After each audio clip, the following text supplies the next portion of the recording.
Kembali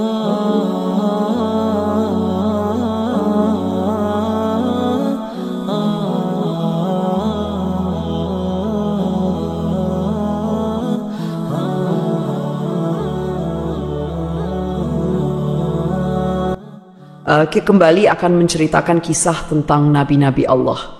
Nabi satu ini termasuk dalam 25 nabi yang namanya tercantum di dalam Al-Quran. Kisahnya sangat menarik untuk disimak, karena setan bahkan sampai iblis turun tangan pun tak sanggup untuk menggoda manusia pilihan Allah Subhanahu wa Ta'ala ini. Ditambah lagi, nabi ini seringkali dikait-kaitkan dengan tokoh Buddha. Banyak yang beranggapan bahwa beliau adalah sosok Siddhartha Gautama yang menjadi pendiri dari agama Buddha. Untuk itu, di video kali ini, kita akan membahas tentang kisah Nabi Allah Zulkifli alaihissalam. Assalamualaikum warahmatullahi wabarakatuh, sobat beriman yang dimuliakan Allah. Alangkah lebih baik jika sahabat sekalian bantu channel ini terus berkembang dengan cara like, komen, dan subscribe. Semoga kita selalu dalam keadaan sehat walafiat, dipanjangkan rezekinya, dan dimudahkan urusannya. Amin ya rabbal alamin. Nama Nabi Zulkifli disebutkan hanya 2 kali di dalam Al-Quran, yaitu di dalam surat Syad ayat ke-48. Dan ingatlah kan Ismail, Ilyasa, dan Zulkifli. Semuanya termasuk orang-orang yang paling baik. Kemudian di surat Al-Anbiya ayat ke-85. Dan ingatlah kisah Ismail, Idris, dan Zulkifli. Semuanya mereka termasuk orang-orang yang sabar. Meskipun Zulkifli tidak disebutkan secara tegas dalam Al-Quran bahwa beliau adalah seorang nabi, karena di kedua ayat tersebut nama Zulkifli disebutkan dengan pujian bersamaan dengan para nabi lainnya, maka para ulama dan sejarawan menyimpulkan bahwa Zulkifli juga seorang nabi. Menurut pendapat dari Imam Ibnu Katsir di dalam tafsir Al-Quran Al-Azim, beliau menegaskan bahwa Zulkifli adalah seorang nabi utusan Allah Subhanahu wa Ta'ala. Alasan beliau, tidak ada seorang pun yang namanya disebut dalam deretan nama nabi-nabi, kecuali dia adalah seorang nabi. Akan tetapi teman-teman, ada pula beberapa ulama yang menyebutkan bahwa Zulkifli bukanlah seorang nabi. Akan tetapi, beliau hanyalah seorang yang saleh dan adil.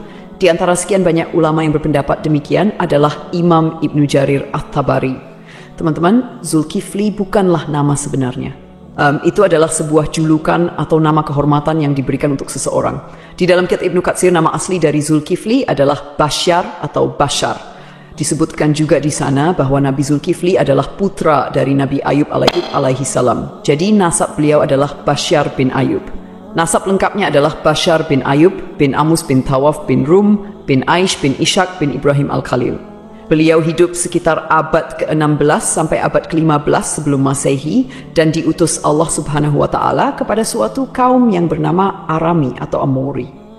Kaum ini adalah bangsa Romawi kuno yang tinggal di wilayah sekitar Damaskus, Suriah, dan Yordania. Di sanalah Nabi Zulkifli melanjutkan tugas kenabiannya dari ayahnya, yaitu Nabi Ayub.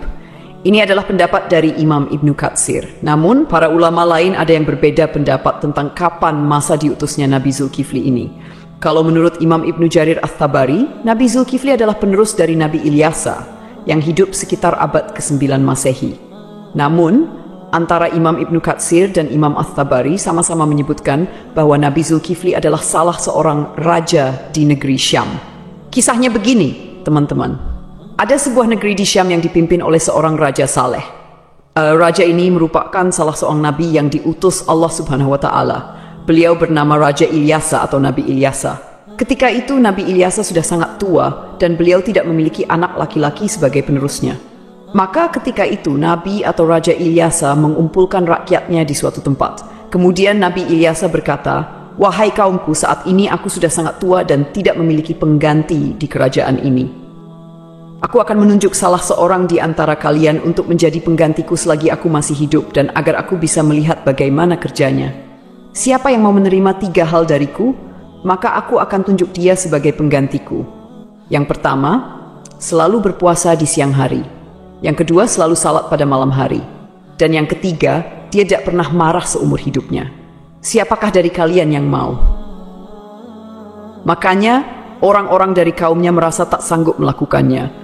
Mereka pun saling tatap-tapan satu sama lain, berharap salah seorang di antara mereka ada yang tunjuk tangan. Namun, ditunggu beberapa lama, tak satu pun orang mau melakukannya ketika itu. Lalu dari barisan belakang ada yang menyahut, "Saya, wahai Nabiullah." Suara itu berasal dari seorang laki-laki yang usianya masih sangat muda. Pemuda ini bernama Basyar. Kemudian Nabi Ilyasa berkata, "Wahai anakku, engkau masih sangat muda. Tugas ini sangatlah berat untukmu." Nabi Ilyasa pun menolak pemuda ini karena dirasa dia masih sangat muda dan terlihat masih sedikit pengalaman.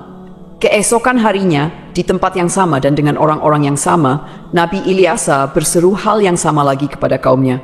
Tapi tetap saja ketika itu tak ada yang mau menerima tawaran tersebut, kecuali pemuda yang bernama Basyar. Dia kembali mengacungkan tangan, dan lagi-lagi Nabi Ilyasa menolaknya dengan alasan yang sama. Sampailah pada hari ketiga, Nabi Ilyasa berseru hal yang sama. Beliau berharap kali ini bukan hanya Basyar saja yang tunjuk tangan. Tapi ternyata teman-teman, sama seperti kemarin, ketika itu hanya Basyar yang tunjuk tangan dan menyanggupi segala persyaratan tersebut. Alasan detail Nabi Ilyasa menolak adalah karena selain dia harus menjadi raja yang menjamin kesejahteraan semua kaumnya, dia juga harus menjadi hakim yang adil, yang bisa berlaku bijaksana dalam memutuskan segala permasalahan kaumnya. Nah, karena Basyar ini masih sangat muda, Nabi Ilyasa khawatir dia tidak bisa berlaku adil dan bijaksana. Akhirnya, karena sudah 3 kali tidak yang mau, Nabi Ilyasa pun mengangkat Basyar menjadi raja sekaligus hakim. Namun, kegiatan yang dilakukan Basyar tetap dipantau oleh Nabi Ilyasa. Basyar pun mulai menjalani puasa di siang hari dan salat atau beribadah sampai larut malam.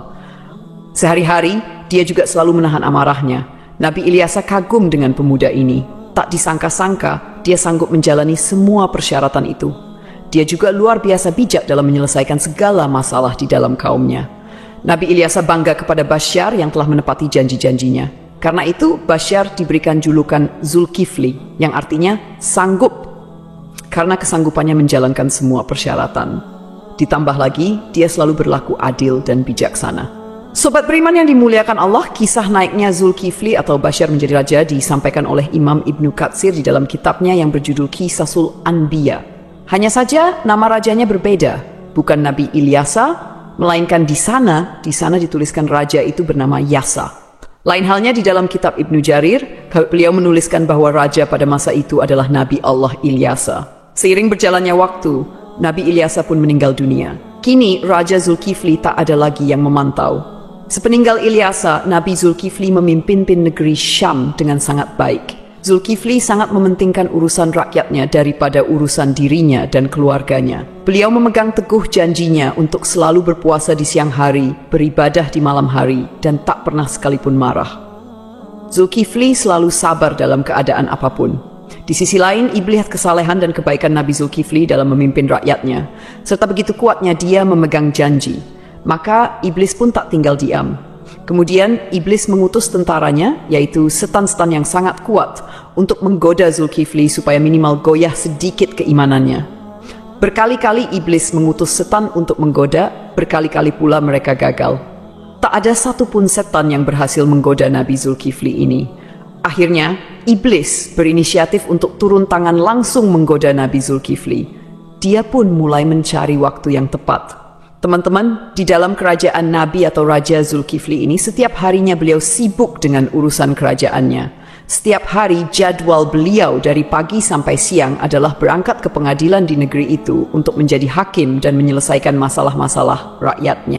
Kemudian, persidangan dilanjutkan kembali setelah beliau bangun. Persidangan pun berlangsung hingga sore atau malam hari. Malam harinya, beliau beribadah dan berdoa sampai larut malam. Keesokan paginya, beliau kembali ke persidangan. Begitulah rutinitas yang dilakukan Nabi Zulkifli setiap harinya. Zulkifli benar-benar merupakan figur seorang raja yang memuliakan seluruh rakyatnya. Melihat kesalehan Nabi Zulkifli, iblis pun mencari peluang untuk menggoda beliau. Kali ini, iblis berniat membuat Nabi Zulkifli marah, agar beliau melanggar janjinya kepada Nabi Ilyasa untuk tidak marah sama sekali. Akhirnya, pada suatu hari, iblis datang menemui Nabi Zulkifli dengan menyamar sebagai seorang kakek tua renta dan miskin. Hari itu, Nabi Zulkifli sedang merasa sangat lelah. Ketika jam istirahatnya tiba, beliau segera pulang lebih awal untuk tidur siang. Baru saja beliau hampir terlelap, iblis yang menyamar sebagai kakek tua mengetuk pintu kamarnya. Dari dalam kamar, Nabi Zulkifli bertanya, "Siapa itu?" Iblis menjawab, "Aku orang tua yang teraniaya." Nabi Zulkifli pun bangun dan membukakan pintu. Iblis kemudian mengarang cerita mengaku bahwa ia mengalami banyak perlakuan semena-mena dari kaumnya. Ia terus bercerita panjang lebar hingga waktu istirahat Nabi Zulkifli habis. Meski kelelahan, Nabi Zulkifli tetap mendengarkan cerita itu dengan sabar. Ketika tiba waktunya untuk kembali ke persidangan, Nabi Zulkifli berkata, "Wahai paman, engkau bisa meneruskan ceritamu nanti. Datanglah ke tempat persidangan sore ini. Aku akan membantu menyelesaikan masalahmu di sana." Nabi Zulkifli pun kembali ke persidangan dan menjalankan tugasnya sebagai hakim. Namun ketika sore tiba, kakek tua itu tidak kunjung datang. Nabi Zulkifli menunggu hingga malam hari, tetapi kakek tua itu tetap tidak muncul. Beliau pun pulang ke rumah dengan pikiran bahwa mungkin kakek tua itu akan datang esok hari. Keesokan harinya, Nabi Zulkifli seperti biasa duduk di persidangan untuk menyelesaikan permasalahan rakyatnya. Beliau menunggu hingga siang, tetapi kakek tua itu tetap tidak datang. Ketika waktu istirahat tiba, Nabi Zulkifli menutup sementara majelisnya dan pulang untuk tidur siang. Namun baru saja beliau tertidur, kakek tua yang sama kembali mengetuk pintu. Nabi Zulkifli membuka pintu dan berkata dengan lembut, "Wahai paman, bukankah sudah kukatakan padamu kemarin, datanglah ketika aku di persidangan. Aku akan menyelesaikan masalahmu di sana." Namun kakek tua itu kembali mengarang cerita, berbicara panjang lebar hingga waktu istirahat Nabi Zulkifli habis untuk kedua kalinya. Meski sangat lelah, Nabi Zulkifli tetap sabar. Beliau berkata, "Wahai paman, datanglah ke majelisku sore ini. Aku akan menunggumu di sana untuk menyelesaikan masalahmu."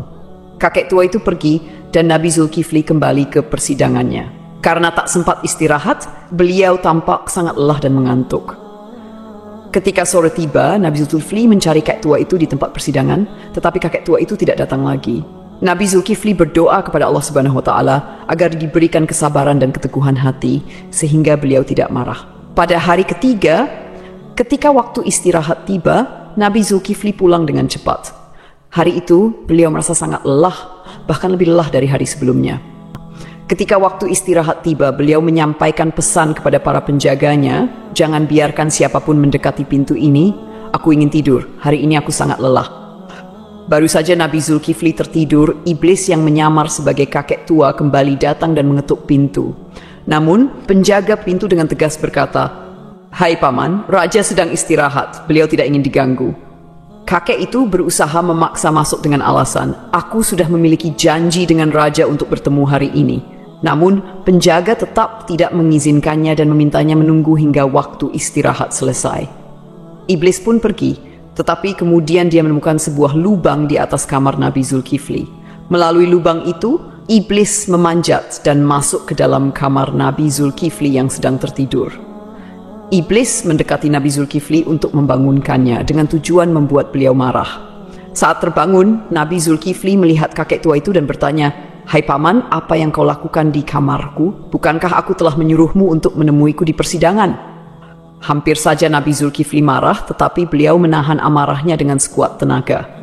Melihat Nabi Zulkifli tetap sabar, iblis merasa putus asa. Lalu iblis berkata, "Wahai raja, coba lihat aku. Apakah engkau tidak mengenali siapa aku?" Nabi Zulkifli memperhatikan lebih jelas dan berkata, "Engkau pasti musuh Allah." Kakek tua itu menjawab, "Benar, aku adalah iblis. Engkau membuatku tak berdaya dalam segala hal. Aku melakukan ini semua untuk membuatmu marah agar kau melanggar janjimu." Namun, iblis akhirnya menyerah karena tidak berhasil membuat Nabi Zulkifli marah. Lalu ia pergi meninggalkan kamar tersebut. Cobaan dari kaum yang menentang. Selain gangguan dari iblis, Nabi Zulkifli juga menghadapi cobaan lain berupa pemberontakan dari sebagian kaumnya. Beberapa orang dari kaumnya menentang kekuasaannya dan berencana menghancurkan kerajaannya. Mereka bahkan ingin Nabi Zulkifli turun dari jabatannya sebagai raja. Melihat situasi ini, Nabi Zulkifli mengumpulkan pasukannya untuk melawan para pemberontak. Sayangnya, sebagian besar kaumnya enggan ikut berperang karena takut mati di medan perang. Mereka memberikan syarat yang hampir mustahil, yaitu jaminan bahwa mereka akan tetap hidup dan tidak terbunuh selama pertempuran. Nabi Zulkifli pun berdoa kepada Allah Subhanahu wa Ta'ala, memohon agar seluruh pasukannya diberikan keselamatan. Dalam pertempuran yang berlangsung sengit, doa Nabi Zulkifli dikabulkan oleh Allah.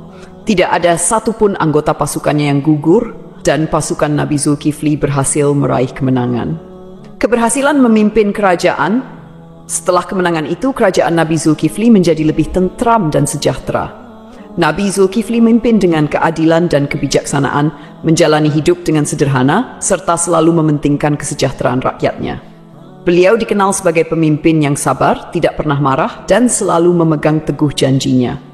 Dalam tafsir Imam At-Tabari, disebutkan bahwa Nabi Zulkifli adalah penerus dari Nabi Ilyasa. Namun, sebagian ulama lainnya meyakini bahwa Nabi Zulkifli adalah orang yang sama dengan Nabi Yehezkiel yang dimakamkan di Babilonia di sebuah tempat bernama Al-Kifl yang kini berada di kawasan Irak. Abdullah Yusuf Ali dalam The Holy Quran menyebutkan bahwa kata Kifli adalah bentuk Arab dari Yehezkiel yang berasal dari bahasa Ibrani. Berdasarkan pendapat ini, Zulkifli bukanlah sebuah julukan melainkan nama asli.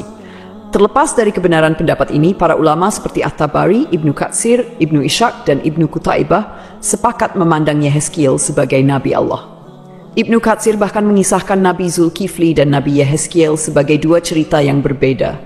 Artinya kedua nabi ini dianggap sebagai tokoh yang berbeda. Ada pula perdebatan panjang yang menyebutkan bahwa Zulkifli adalah sosok Buddha Siddhartha Gautama, seorang tokoh yang diyakini sebagai pendiri agama Buddha. Siddhartha Gautama diperkirakan hidup antara abad ke-6 hingga ke-4 sebelum Masehi. Beberapa pendapat menyatakan Buddha adalah Nabi Zulkifli.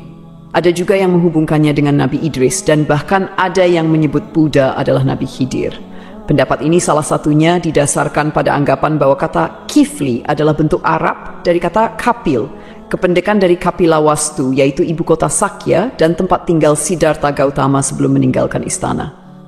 Salah satu pendukung teori ini adalah Hamid Abdul Qadir dalam karyanya Buddha the Great, His Life and Philosophy. Beliau menyimpulkan bahwa prinsip hidup Nabi Zulkifli memiliki banyak kesamaan dengan filosofi yang diajarkan Siddhartha Gautama. Pendapat ini diperkuat oleh Al-Qasimi, seorang ahli tafsir yang menafsirkan surat Tin. Saida, pohon Tin, tempat Buddha mendapatkan wahyu dan menjadi rasul. 2. Pohon Zaitun, tempat Nabi Isa diangkat menjadi nabi dan rasul. 3. Gunung Sinai, tempat Nabi Musa menerima mandat dari Allah. 4. Negeri Mekah yang aman, tempat Nabi Muhammad SAW menerima wahyu. Dalam tafsir tersebut, timbul pertanyaan mengapa agama Buddha dan Kristen disebut lebih awal dibandingkan Yahudi dan Islam. Ibnu Taimiyah menjelaskan bahwa hal ini karena agama Buddha berada lebih jauh dari kebenaran, kemudian Kristen dan Yahudi lebih mendekati, sedangkan Islam disebut terakhir karena kesempurnaannya. Namun, ada juga pendapat lain yang menghubungkan Buddha dengan Nabi Khidir. Dalam Al-Milal wa Nihal yang ditulis oleh As-Syahrastani dijelaskan bahwa jika ajaran-ajaran Buddha benar, maka ia memiliki banyak kesamaan dengan Nabi Khidir. Adapun menyatakan Buddha adalah Nabi Idris didasarkan pada beberapa kesamaan, seperti aturan memakai jubah kebihuan.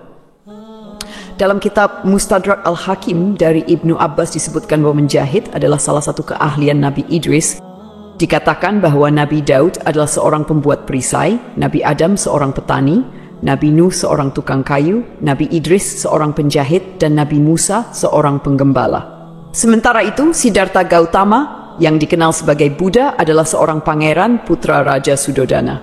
Pada usia 7 tahun, Pangeran Siddhartha memiliki 3 kolam bunga teratai, yaitu kolam bunga teratai biru Upala, kolam bunga teratai merah Paduma, dan kolam bunga teratai putih Pundarika. Kata Acidar Sidra atau Sidar yang merujuk pada makna bunga teratai menjadi hal yang patut diperhatikan, terutama bila dikaitkan dengan Nabi Idris. Kisah Sang Buddha yang mencapai kesempurnaan menuju nirwana dianggap memiliki kesamaan dengan Nabi Idris yang mencapai surga Allah tanpa melalui kematian. Pada suatu malam, Pangeran Siddhartha memutuskan meninggalkan istananya dan menjalani hidup sebagai seorang pertapa. Di usia 40 tahun, beliau dikatakan diangkat sebagai nabi. Sebagaimana nabi-nabi lainnya, Buddha Gautama juga meramalkan kedatangan Nabi Muhammad SAW. Dalam ajarannya, ia menyebutkan tentang Buddha Maitreya. Aku bukanlah satu-satunya Buddha. Selepas aku akan lahir seorang Buddha lagi yang dikenal dengan nama Maitreya. Dia akan memiliki banyak sifat-sifat mulia dan utama. Sejarawan Muslim bernama Al-Biruni yang pernah tinggal bertahun-tahun di India mencatat dalam kitabnya Al-Hind bahwa para penganut Buddha di India tidak menganggap Buddha sebagai Tuhan, melainkan hanya seorang nabi. Demikianlah kisah Nabi Zulkifli yang dihubungkan dengan Siddhartha Gautama. Semoga kisah ini bermanfaat. Mohon maaf atas segala kekurangan. Yang benar datangnya dari Allah SWT, sedangkan kekhilafan berasal dari saya sebagai manusia biasa. Sampai jumpa pada kisah-kisah seru lainnya. Wassalamualaikum warahmatullahi wabarakatuh.